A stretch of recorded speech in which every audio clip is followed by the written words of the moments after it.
Hi guys, मैं हन्नी। आज मैं आपके लिए ग्रास कटिंग की मशीन लेके आया हूँ। इस मशीन में हमने कटिंग के लिए तार यूज़ की है जो कि लाइलॉन की है।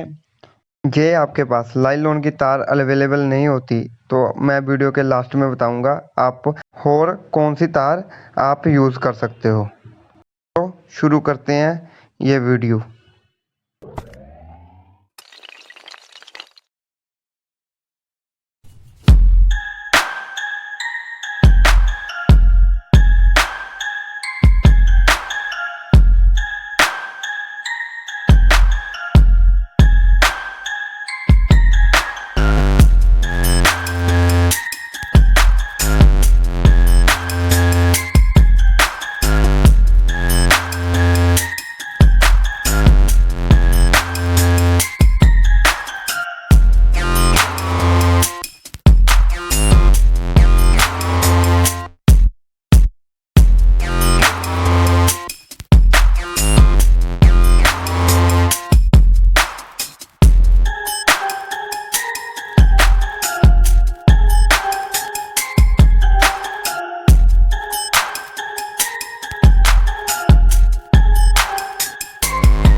ये लाइलॉन की तार है और ये आपके एरिया में और किसी दुकान से ये लाइलॉन की तार आपको नहीं मिल रही तो आप जो आपके बाइक में यूज़ होती है क्लच के अंदर तार, वो आप इसकी जगह इसको यूज़ कर सकते हैं।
Ini